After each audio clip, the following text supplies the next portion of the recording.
तो तुम्हें I think टूटना ज़रूरी था कुछ सीखने के लिए। और ऐसा नहीं था कि उसने मेरे साथ बिल्कुल मतलब बुराई, अच्छा भी किया है। अच्छा क्या किया है? लाइक मैंने एक अच्छा टाइम स्पेंड भी किया है। ओके।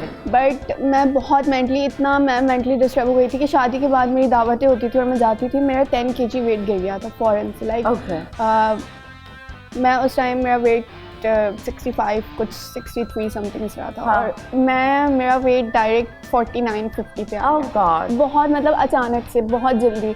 इतना मैं डिप्रेशन में रहती थी, बहुत मेंटली डिस्टर्ब थी। मैं लाइक किसी को घर पे भी नहीं शेयर करती थी कि क्या है, तो मैं बस अपने अंदर ही अंदर ना बहुत। तो घर पर क्यों नहीं शेयर करती थी? बस वैसे ही मुझे अच्छा नहीं लगता था कि मैं मतलब रोज़ाना अपने मतलब उसकी बात अपने घर पर रहती थी या उन्होंने आपके लिए एक दूसरा घर दिया? सेपरेट रहती थी। Okay, separate. तो लाइक मेरी मामा मुझे देख के समझ जाती थी कि नहीं कुछ है उनको, मतलब वो समझ जाती थी कि नहीं ये खुश नहीं है। फिर तो वो आपके साथ रहते थे या सिर्फ मिलने आते थे और चले जाते थे? नहीं, साथ रहते थे। फिर ये हो गया था कि वो 2 दिन वहाँ पर और 2 दिन यहाँ पर, इस तरह से। ओके। हाँ, बट फिर जब मेरी प्रेगनेंसी हुई तो उस टाइम तो हमारा बहुत मतलब बहुत लड़ाइयाँ और लाइक वाह, प्रेगनेंसी तो एक बहुत ही खूबसूरत मोमेंट होता है। बिल्कुल ऐसा ही है, बट वो नहीं चाहता था, कदर नहीं है और वो ही चाहता था। बल्कि मेरा कोई भी प्लान नहीं था कि मैं इतनी जल्दी जो है वो कंसीव करूँ। ओके। लेकिन उसने मेरा दिमाग खा लिया था और कि नहीं लाइक आई वांट बेबी और इस तरह से। तो मुझे नहीं पता उसने क्या सोच कर ये सब किया या जो भी है। उसको लग रहा था कि शायद बेबी हो जाएगा तो मैं बहुत बाउंड हो जाऊंगी, ये कुछ भी करेगा मैं जा नहीं सकूंगी, मैं खुद से स्टेप नहीं लूँगी। बट ये ऐसा कुछ भी नहीं है। आप मेरे ख्याल से अगर आप खुद स्ट्रॉन्ग हो तो आप सब कुछ कर सकते हो। ओके। तो माशाल्लाह when you had your baby कुछ चेंज नहीं आया उसके अंदर? नहीं, मैं आपको बता रही हूँ ना, पूरी प्रेगनेंसी में अपनी मामा के यहाँ थी। मेरे हर मंथ डॉक्टर के checkup, her cheese. Even at the time of delivery मैंने उस बंदे को कॉल किया और मैंने कहा, वैसे मुझे बताना नहीं था साथ। वो डिलीवरी के टाइम साथ नहीं था साथ वो। मैंने उस बंदे को, मुझे नॉर्मल पेन्स थे और उन पेन्स में मैंने उस बंदे को कॉल किए, वरना मैंने करनी नहीं थी ना, मैंने बताना था। मैंने कॉल करके बताया था उस टाइम के मैं जो है वो हॉस्पिटल में हूँ, अगर तुमने मिलने आना हो बेबी से तो तुम आ जाना। तो सिर्फ उसी टाइम का मैं इंतज़ार कर रही थी और मैंने उस टाइम तक कोई भी स्टेप ऐसा नहीं उठाया था। मैं वेट कर रही थी बेबी के मतलब डिलीवरी का।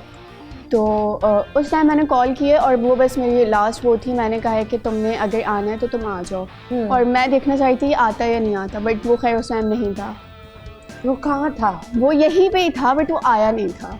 और पूरा मेरा ख़ानदान हॉस्पिटल में था, मेरे पूरे घर वाले, मेरे ब्रदर इन लॉ, हर कोई, सब ने, मेरे ही घर वाले थे, उनके घर में से कोई एक बंदा भी नहीं था मेरे डिलीवरी के टाइम। हाँ, ओके। तो ये चीज़ मुझे जो है ना, ये चीज़ मैं एक्सेप्ट नहीं कर पाती। तो बेबी देखने ही नहीं आया वो। फिर कब उसने बेबी देखा? फिर जब मेरी उस टाइम मुझे इस बंदे की बहुत नीड थी और लाइक मैंने उसको कॉल करके कहा कि तुमने अगर आना है तो तुम आ जाओ, मैं सब भूल जाऊंगी। अगर तुम इस टाइम आ गए ना तो फिर चाहिए, मैं तुम्हारे साथ रहने को भी एक्सेप्ट कर लूँगी, हर चीज़। बट जो है वो उस टाइम नहीं आया। और लाइक जब मैं घर पे आ गई थी तो 2 दिन बाद मुझे कॉल करके कह रहा है कि मैं आ जाऊँ। मैंने कहा नहीं, अब नहीं।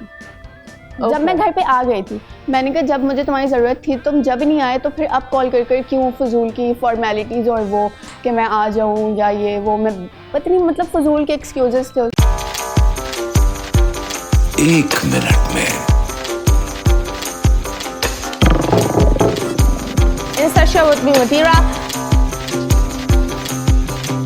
आखिरी खिलाड़ी कौन? That's the catch.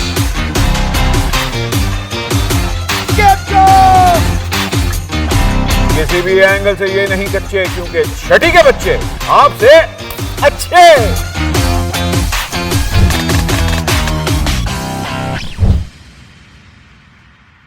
सिर्फ बोल एंटरटेनमेंट पर। बोल एंटरटेनमेंट के शोज देखने के लिए हमारे चैनल को सब्सक्राइब करें और बेल आइकन पर क्लिक करना ना भूलें।